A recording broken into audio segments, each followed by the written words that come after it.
Everyone, Paul here. Today I'm going to teach you guys a strategy with using Bollinger Bands and using it with future trades. With this strategy, really all you need is Bollinger Bands. You can use other strategies that I've put in this training in my videos, but for this strategy, all you really need is Bollinger Bands. I'm going to teach you how to find kind of like the right spots to get in when it comes to futures trades, so that you don't really freak out as much when you're, if you start losing. This will kind of help those fears, because you'll see the moments of where it potentially could bounce, and it's a lot easier on you when you're doing your trade, and it's a lot easier to find the exact spots. But let me teach you guys this strategy. It's pretty simple. All you really need for this strategy is just Bollinger Bands. So let me set that up and I'll show you how to do it.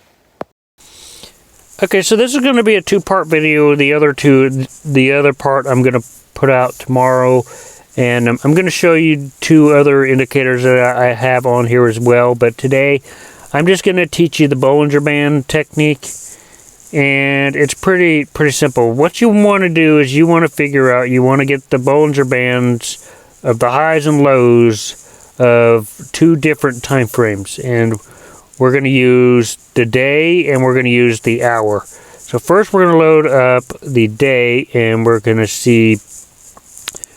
get our Bollinger Bands, and we're going to load that up. Now we only need the Bollinger Bands temporarily to make our mark, for the day. And you do want to do this for whatever crypto you're going to be doing.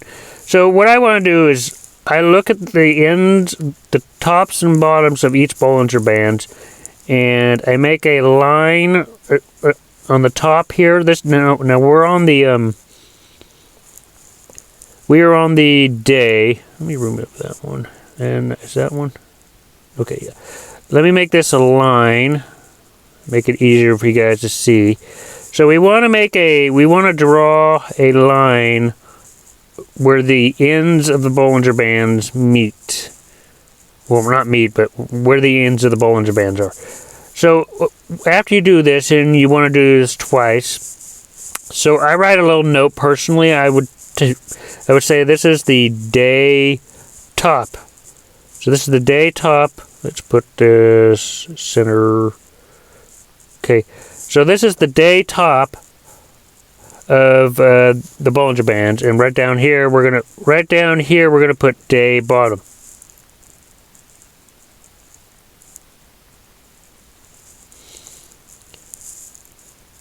And let's move that here. So this is already, now we can remove the Bollinger Bands, and we can see that most likely the pattern. Now if we did a futures trade, what we can tell from just doing this alone, now we're going to do this again, but what we can make out from this is if it reaches here on the bottom, most likely it's going to bounce and go on the top, and if it goes here to 30,000, it's most likely going to bounce. So knowing this, we have our numbers, and we know specifically if it hits here on the bottom, it's going to bounce up. If it hits here at the top, most likely it's going to bounce down. So I want to get more of a clear. I want to zoom in a little bit more closer, and I'm going to do the hour. So we're going to look at it on the hour. So we go switch over to the hour, and we get our Bollinger Bands back here, and we're going to do the same thing. We're going to put our mark right here for the top, and we're going to do our mark here for the bottom, which it's really small. So this is going to be the hour top, and this is going to be the hour bottom. So we can move the Bollinger Bands, don't need anymore. So if we stretch this out and look at this real close, we can observe and look at this two different ways, okay? So we can look at this and say, when it reaches the bottom of the hour bottom, most likely it's going to bounce. When it reaches the top of the hour top, it's more likely going to bounce down. But if it goes past the hour bottom, it's more likely going to start heading more closer to the bottom. Now, if you were doing a futures trade, if you made a decision, and I make this basically, it could go either way. It could go here to the top, or it could go down here to the bottom. It's in the center of it all. So when you're doing your futures trade, it's a little bit easier to, you'll be able to say, worst case scenario, if you did a long and it went all the way down here to the bottom and tanked down here before it bounced, that would only be a 5% drop. If you did a short and it went all the way to the top, it'd be a 5% drop. So, because you know that if it does go in that opposite direction of your trade, most likely if it hits here, it's going to bounce back down, or it's going to bounce in the other direction.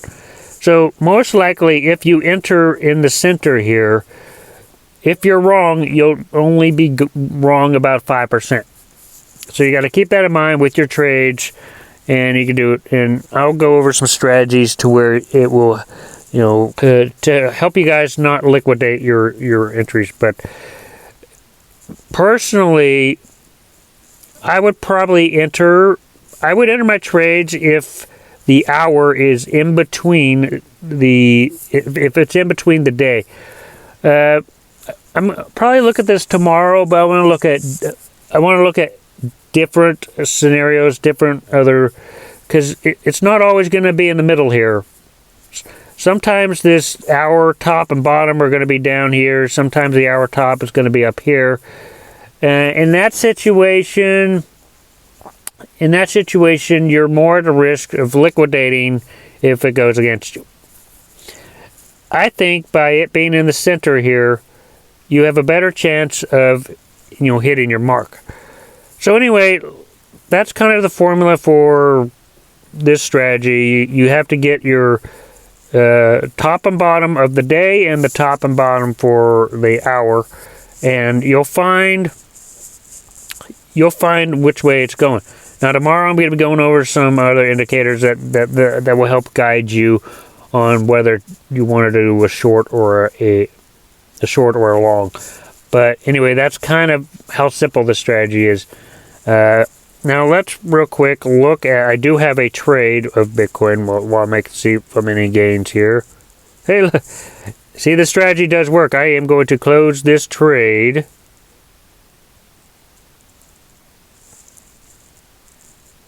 Let's try, see, close trade.